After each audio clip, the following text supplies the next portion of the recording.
بسم اللہ الرحمن الرحیم۔ شروع کرتا ہوں اللہ کے نام سے جو بڑا مہربان اور نہایت رحم فرمانے والا ہے۔ حضرت ابو ہریرہ رضی اللہ تعالیٰ عنہ بیان کرتے ہیں کہ انہوں نے نبی صلی اللہ علیہ وآلہ وسلم کو یہ فرماتے ہوئے سنا کہ بنی اسرائیل میں 3 شخص تھے، ایک کوڑھی، ایک گنجا اور ایک نابینا۔ اللہ تعالیٰ نے ان تینوں بندوں کو آزمانا چاہا، چنانچہ اللہ تبارک و تعالیٰ نے ان کے پاس ایک فرشتہ بھیجا۔ فرشتہ سب سے پہلے کوڑھی کے پاس آیا اور اس سے پوچھا کہ تمہیں سب سے زیادہ کیا چیز پسند ہے؟ اس کوڑھی نے جواب دیا کہ اچھا رنگ، اچھی جلد اور یہ کہ مجھ کو لاحق یہ مرض دور ہو جائے جس کی وجہ سے لوگ مجھ سے نفرت کرتے ہیں۔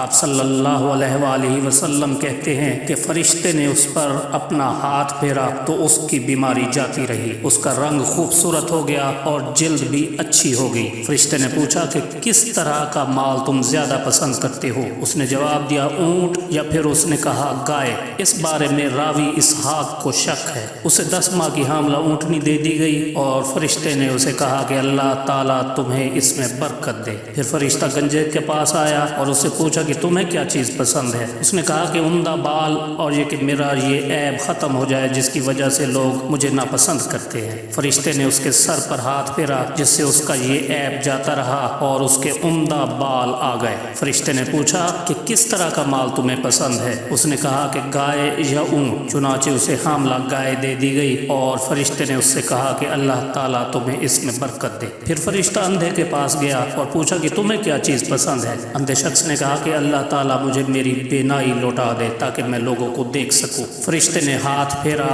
اور اللہ تعالیٰ نے اس کی بینائی لوٹا دی۔ فرشتے نے پوچھا کہ کس طرح کا مال تمہیں زیادہ پسند ہے؟ اس نے کہا بکریاں۔ فرشتے نے اسے ایک حاملہ بکری دے دی۔ کوڑھی اور گنجے نے اونٹ اور گائے کی افزائش نسل کی اور اندھے نے بھی بکری کے بچے جنوائے۔ کوڑھی کے اونٹوں سے ایک وادی بھر گئی، گنجے کے گائے بیل سے ایک وادی بھر گئی اور اندھے کی بکریوں سے ایک وادی بھر گئی۔ آپ صلی اللہ علیہ وآلہ وسلم نے فرمایا کہ فرشتہ دوبارہ اپنی اسی شکل و صورت میں کوڑھی کے یہاں گیا اور کہا کہ میں ایک نہایت مسکین آدمی ہوں، سفر کا تمام سامان و اسباب ختم ہو چکا ہے اور اللہ تعالیٰ کی ذات پھر تمہاری مدد کے بنا میں اپنی منزل تک نہیں پہنچ سکتا۔ میں تم سے اسی ذات کا واسطہ دے کر جس نے تمہیں اچھا رنگ، اچھی جلد اور مال عطا کیا، ایک اونٹ کا سوال کرتا ہوں جس پر میں اپنا سفر طے کر سکوں۔ اس نے فرشتے سے کہا کہ حقوق بہت زیادہ ہیں، اس لیے تمہارے لیے گنجائش نہیں۔ فرشتے نے کہا غالباً میں تمہیں پہچانتا ہوں، کیا تمہیں کوڑھ کی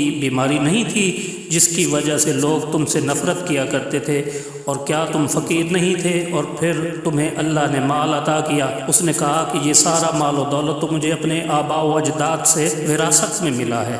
اس پر فرشتے نے کہا کہ اگر تم جھوٹے ہو تو اللہ تعالیٰ تمہیں اپنی پہلی حالت پر لوٹا دے۔ پھر فرشتہ اپنی اسی شکل و صورت میں گنجے کے پاس گیا اور اس سے بھی وہی کچھ کہا جو کہ کوڑھی سے کہا تھا۔ اس گنجے نے بھی وہی جواب دیا جو کوڑھی نے دیا تھا۔ فرشتے نے کہا کہ اگر تم جھوٹے ہو تو اللہ تعالیٰ تمہیں اپنی پہلی حالت پر لوٹا دے۔ آپ صلی اللہ علیہ وآلہ وسلم کہتے ہیں کہ اس کے بعد فرشتہ اپنی اسی شکل و صورت میں اندھے کے پاس گیا اور کہا کہ میں ایک نہایت مسکین اور مسافر آدمی ہوں، سفر کے تمام اسباب و وسائل ختم ہو چکے ہیں اور اللہ تعالیٰ کی ذات پھر تمہاری مدد کے بنا میں اپنی منزل تک نہیں پہنچ سکتا۔ میں تم سے اسی ذات کا واسطہ دے کر جس نے تمہیں بینائی دی ایک بکری مانگتا ہوں جس سے اپنے سفر کی ضروریات پوری کر سکوں۔ اندھے نے جواب دیا کہ واقعی میں اندھا تھا اور اللہ تعالیٰ نے مجھے بینائی عطا فرمائی، جتنی چاہو بکریاں لے لو اور جتنی چاہو چھوڑ دو۔ اللہ کی قسم آج اللہ کے لیے جو چیز بھی تم لوگے اسے لینے سے میں تمہیں نہیں روکوں گا۔